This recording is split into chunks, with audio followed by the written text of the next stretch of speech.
वो सारी जो रिपोर्ट दी उसमें ये कहा कि एक्ट ऑफ सैबोटाज था। उससे पहले अमेरिकन रॉबर्ट ओकले यहां थे और वो उन्होंने खुद ब खुद सेंटकॉम की एक 8 मेंबर की टीम आ गई इन्वेस्टिगेट करने के लिए। उन्होंने जाके मलबा शलबा देखा और आके एक रिपोर्ट सबमिट कर दी कि ये एक्सीडेंट हुआ। एक्सीडेंट किस तरीके से हुआ कि इसके जो दोनों साइड के पंप थे, हाइड्रोलिक पंप जहाज के, जिसकी वजह से स्टीयरिंग मैकेनिज्म कंट्रोल होता है, उसके अंदर कचरा आ गया था। ये वो रिपोर्ट थी उनकी। लेकिन आईएसआई की क्या रिपोर्ट थी? अब मैं आपको बताता हूं। आईएसआई की नहीं, आईएसआई तो इस किस्म टेक्निकल नहीं, तो एयरफोर्स कर रही थी ना। हमारी पाकिस्तान एयरफोर्स को इसके बाकायदा वहां पे एक कमेटी बनी होती है। उस टेक्निकल कमेटी ने जब तलाश किया मलबा तो ऐसी हैरत अंगेज कि जहाज तबाह हो गया, लेकिन वो दोनों हाइड्रोलिक पंप जो थे वो बच गए। वो दोनों लॉकहीड को, कंपनी को भिजवा दिए गए। कंपनी ने जो रिपोर्ट भिजवाई उसके अंदर उन्होंने कहा कि इसकी वजह से तो एक्सीडेंट हो ही नहीं सकता। ये नाउन में कोई कचरा था, बिल्कुल साफ थे और इसकी वजह से कभी एक्सीडेंट हो ही नहीं सकता। अब जनाब जब ये रिपोर्ट उनकी आई तो रॉबर्ट ओकले मेरे पास आए एक दिन, कहने लगे कि 3 हमने इसकी कॉपीज बनाई थी सेंटकॉम की टेक्निकल रिपोर्ट की। उसमें एक जो एयर चीफ थे, हाँ एयर चीफ जो हकीमुल्ला के पास है, एक कहता है मेरे पास है, एक आपके पास है, क्योंकि आईएसआई के साथ कॉपरेशन थे, देते थे हमें। तो मैंने तो अपनी फाड़ दी है। मैं आपसे इस्तदा करता हूं कि आप भी कर दें और एयर मार्शल को भी कहें कि वो भी कर दें।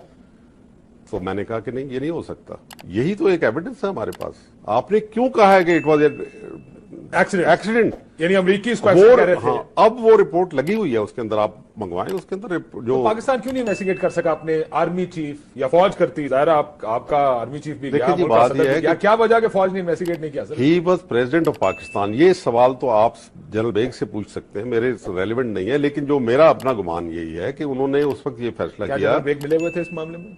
नहीं, मैं नहीं समझता। मैं बिल्कुल नहीं, लोग स्पेकुलेट करते हैं। आप इस जहाज में बैठे, जियाउल हक साहब ने खुद उनको कहा, he was the only one, इकलौते आदमी थे जिसने रिफ्यूज किया उस जहाज में बैठने। नहीं, देखें वो उनका अपना जहाज था, वहां गया हुआ और था। बहुत से लोगों के जहाज थे वहां पे सर, लेकिन वो तमाम के तमाम जनरल साहब के साथ बैठे। लेकिन नहीं वो आए। Only he can answer that question. I have never asked him. मैं बनता भी नहीं। आईएसआई स्पाई मास्टर के एजेंसी के हेड हैं आप, मुझे बताइए आपका क्या? नहीं, मेरा व्यू है कि जनरल बेग नहीं इन्वॉल्व। क्या आईएसआई और सीआईए के एलिमेंट्स इकट्ठे होकर उन्होंने ऑपरेशन किया को एलिमिनेट करने के लिए? Nonsense of the first order. क्यों करेगी आईएसआई ऐसे?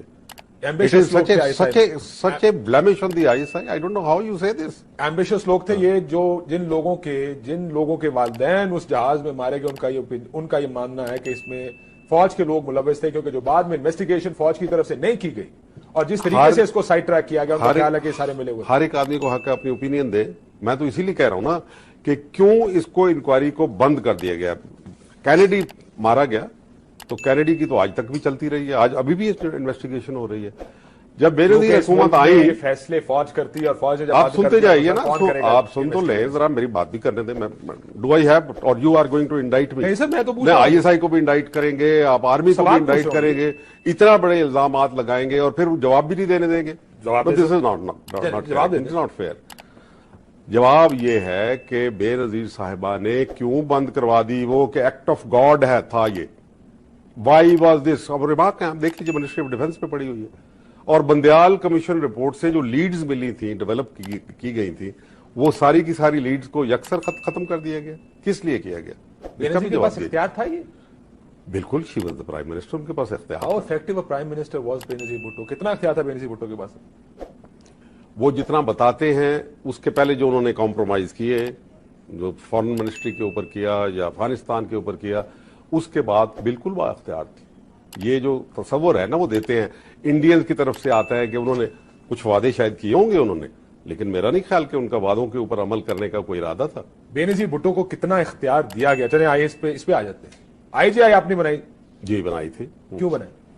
इसलिए कि वक्त की जरूरत थी, मुझे कहा गया था। मैं अब इसके लिए मैं ये कहता हूं कि बार बार कहता हूं ना कि आईजीआई में बुलाओ मुझे, क्यों नहीं बुलाते आप, ताकि हम बताएं कि क्या रीजन थे। फिर बहुत सारे मीमो गेट खुल जाएंगे ना। मैं जो हेड ऑफ जो अब हुआ है, ये सबसे पहले मीडिया पर आया, वहां से सुप्रीम कोर्ट ने इसको उठा के इस पर ट्रायल किया है। सो अब मीडिया जनरली पूरी दुनिया में एक फोरम माना जाता है जहां पर इस तरह की बातें की जाती। जी। जहां से ये चीजें उठाई जाती। मेरी सेंस इसके बारे में डिफरेंट है, क्योंकि मैं मंसूर एजाज कोई रिस्पॉन्सिबल आदमी नहीं था पाकिस्तान। मैं एक इंटेलिजेंस एजेंसी का, 2 इंटेलिजेंस एजेंसी का सरबराह रह चुका हूं। मेरे पास कौम के राज हैं, बहुत बड़े राज हैं, ऑफिशियल सीक्रेट्स हैं।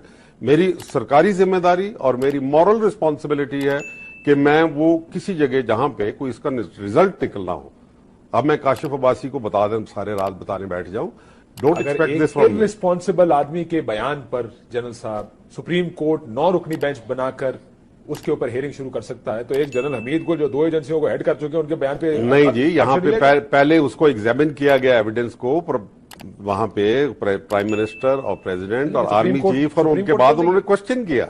सुप्रीम कोर्ट ने तो नहीं किया ना। नहीं, तो फिर बात तो बढ़ गई ना। आप सुप्रीम कोर्ट की सवाब दी थी, अब इसके ऊपर आप सुप्रीम कोर्ट बेशक की चले। आप कहते हैं कि बहुत से मेमो गेट खुल जाएंगे, लेकिन आज जाए फिर भी आपने बनाई। क्या इस मुल्क के जर्नैलों को यह इख्तियार हासिल है कि सियासी जमातें इस तरह बनाई जाएं, लोगों को अंडरमाइन किया जाए, पॉलिटिकल सिस्टम को इस तरह अंडरमाइन किया जाए? क्या इस मुल्क के जर्नैलों को यह इख्तियार हासिल है कि पाकिस्तान के कोर इंटरेस्ट का वो दिफा करें, और उसके लिए जो कि यहां पे कौन सी मगरबी जमहूरियत ने आपको क्या दे डाला है?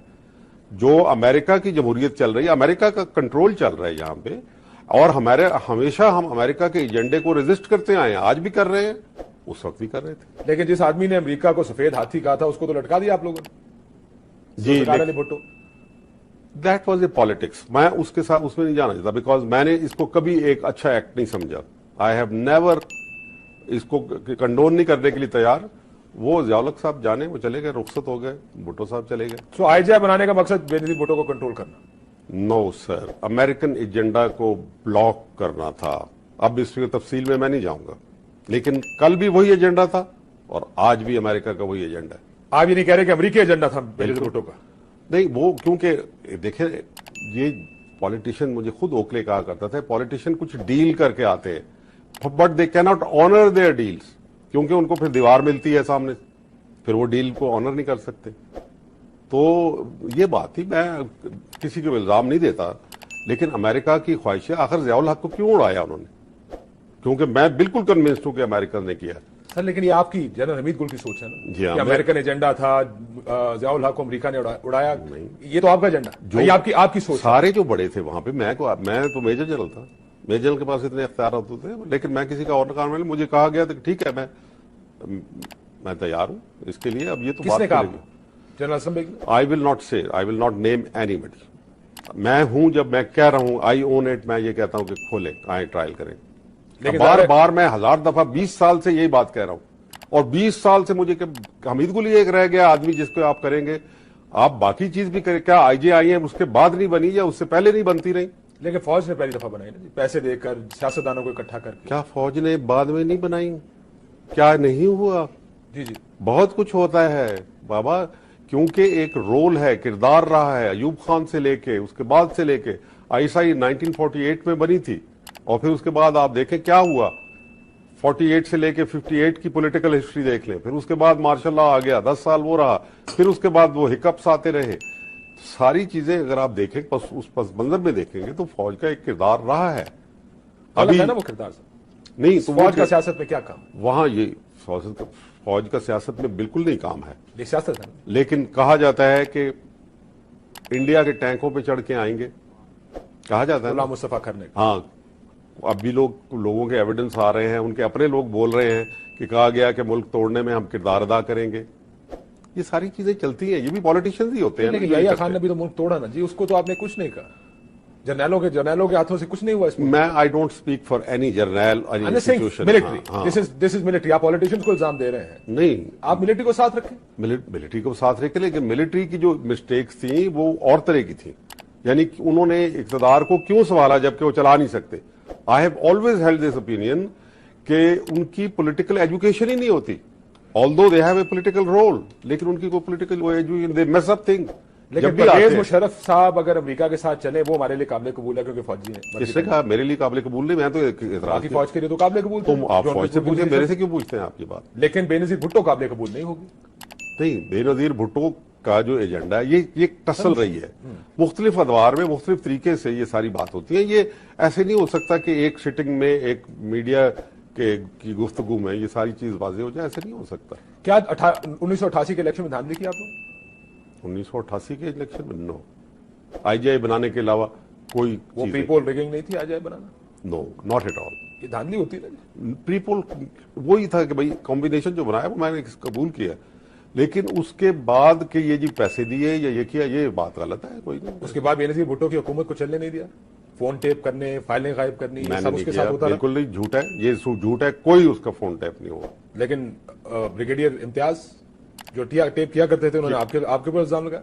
बेनजीर भुट्टो ने खुद कहा मेरी हुकूमत गिराने की कोशिश कर रहे हैं अमीर गुल साहब। नहीं, असलम नेक वो साहब को कब, कहा मैं तो रिटायर्ड था जब वो, जिसका उन्होंने अपना रेफरेंस दिया, मैं तो रिटायर्ड था। मैं कैसे कह सकता था कि मैं, मेरे में क्या सकत थी कि मैं उनकी हुकूमत गिरा देता। मिडनाइट जयकॉल जब हुआ, मैं नहीं था, कहां थे आप? मैं तो कोर कमांडर था। वॉच ने किया ना, किसने किया? मेजर आमिर, ब्रिगेडियर इम्तियाज तो मेरे तो नहीं थे, वो फौज के थे, होंगे, लेकिन मेरे कमांड में तो नहीं थे। मेरा क्या उसके साथ बकौल उनके हाँ।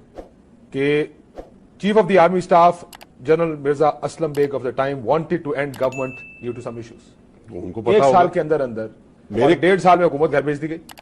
उनकी कमांड में हो गया ना, मेरी कमांड में तो नहीं। नहीं, लेकिन फौज चले आपकी कमांड में नहीं, इसलिए हाँ, इसको- मैं I am not going to again Kashif, I tell you, मैं आपकी किसी कमांड के में ऊपर कमेंट नहीं करूंगा। आप उनसे पूछें, वो भी जो आपकी कमांड में नहीं। मैं हाँ। बेनजीर भुट्टो को कहूटा का दौरा क्यों नहीं कराया गया? किसने हर किया? प्राइम मिनिस्टर का एक प्रोटोकॉल होता है, सुना है बेनजीर भुट्टो को ये दौरा नहीं ये सुनी बातें हैं ना, किया बेनजीर ने। मुझे नहीं पता कि किया है, क्योंकि Kahuta was outside our purview कि उसका वो, पर बेनजीर भुट्टो को कहूटा का दौरा नहीं कराया गया। किसने कहा आपको? मैं आपको इन्फॉर्मेशन दे रहा हूं, अगर आपको पता नहीं। मुझे नहीं पता, मुझे नहीं पता, लेकिन कोई बेनजीर भुट्टो न्यूक्लियर के ऊपर कॉम्प्रोमाइज करने के लिए तैयार नहीं थी, कश्मीर के ऊपर कॉम्प्रोमाइज करने के लिए तैयार नहीं थी। ये इंडियन प्रोपेगेंडा है। She was not. अब वो चली गई है, इस दुनिया में नहीं है। मैं आई बेल हर आउट, मुझे पता है ये, मैं आपको बात नहीं करूंगा। बेनजीर भुट्टो न्यूक्लियर और कश्मीर पर उनका वही नुक्ता नजर था जो फौज का नुक्ता नजर था। 100%। फिर मेमो गेट कहां से आएगा?